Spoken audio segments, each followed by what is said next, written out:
नमस्कार दोस्तों, आप सभी का सिविल सेक्शन में स्वागत है। आज हम बात करेंगे प्राचीन यूनानी दार्शनिक सुकरात की, उनके जीवन की कुछ घटनाओं तथा सिद्धांतों के बारे में। सुकरात का जन्म 417 बीसी एथेंस में हुआ। एथेंस यूनान की राजधानी थी, उसे एथिना के नाम से भी जाना जाता था। इनके पिता एक मूर्तिकार थे। सुकरात का प्रारंभिक जीवन एथेंस में बीता तथा उन्होंने वहीं अपनी प्रारंभिक शिक्षा प्राप्त की। वहीं रहकर उन्होंने नई नई चीज़ें सीखी। उनकी पत्नी का नाम एंथिफे था और तथा उनके 3 बेटे भी थे, जिनका नाम लेप्रोकॉल्स, सोफ्रोनिसस और मैकेनेसस था। उनकी पत्नी एक बुरी पत्नी थी। उन्हें याद करते हुए जब सुकरात के एक शिष्य ने पूछा कि क्या शादी करनी चाहिए, तो सुकरात ने हंसकर एक जवाब दिया कि हाँ, प्रत्येक व्यक्ति को शादी जरूर करनी चाहिए। यदि उसकी पत्नी अच्छी है तो ठीक है, नहीं है तो वो सुकरात जैसा एक महान दार्शनिक बन सकता था। प्लेटो सुकरात के प्रसिद्ध शिष्यों में से एक था, जो अफलातून के नाम से भी जाना जाता था। प्लेटो ने सुकरात के विचारों को बौद्धिक जगत में चुनौती का, क्योंकि सामयिक समाज अंधभक्ति और अंधविश्वास में लीन था और सुकरात ने वहाँ ज्ञान के अलग जगाने का काम किया।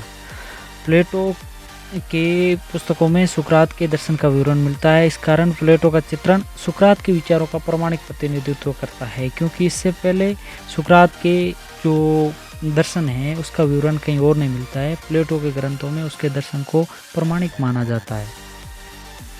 उनके दूसरे शिष्य थे जो जेनोफोन थे। जेनोफोन जो एक प्राचीन ग्रीक दार्शनिक है और सुकरात के शिष्य है। उनके अनुसार सुकरात एक पारंपरिक विचारक,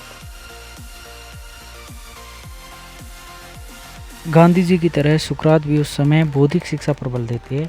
सुकरात के अनुसार शिक्षा का उद्देश्य ज्ञान प्राप्त करना होना चाहिए। सुकरात की दृष्टि में जीवन का उद्देश्य भद्र आचरण करना है। भद्र आचरण तब तक संभव नहीं है जब तक कोई व्यक्ति ज्ञान प्राप्त नहीं करता। ज्ञान प्राप्त करना आवश्यक है।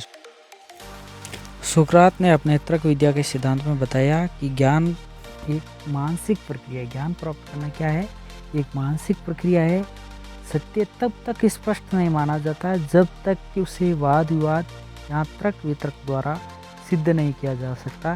केवल निरीक्षण द्वारा प्राप्त किया गया सत्य नहीं होता है जब तक कि वह सिद्ध नहीं होता। उनके अन्य सिद्धांत प्रयोजनमूलक व्याख्या तथा आकृति सिद्धांत है। दोस्तों, सुकरात की जो मृत्यु की घटना है वो भी मीरा की कहानी की तरह है। जिस प्रकार मीरा को जहर का प्याला दिया गया, उसी प्रकार सुकरात को भी जहर का प्याला दिया गया था, जिसका प्रमुख कारण था कि सुकरात ने जो प्राचीन रोमन के लोग हैं वो बहुदेववाद को मानते थे, जबकि सुकरात ने एक देववाद पर बल दिया था, जिसके कारण जो यूथ है उनमें सुकरात के प्रति फैन फॉलोइंग बढ़ती गई, जिसके कारण सुकरात पर देशद्रोह का मामला चलाया गया और देशद्रोह का मामला चलाकर उनका कैद कर लिया गया। लेकिन सुकरात के शिष्य प्लेटो वगैरह ने वो जेलर वगैरह को अपने पक्ष में कर वहाँ से भगाने की कोशिश की, लेकिन सुकरात ने मना कर दिया गया। सुकरात ने कहा कि यदि आज मैं यहाँ से भाग गया तो मैं तो बच जाऊँगा, लेकिन मेरे विचार हमेशा के लिए मर जाएंगे। इसलिए सुकरात ने मना करते हुए वो जहर का प्याला पी लिया और उसके साथ ही सुकरात की मृत्यु हो गई। लेकिन उनके विचार आज भी अमर है।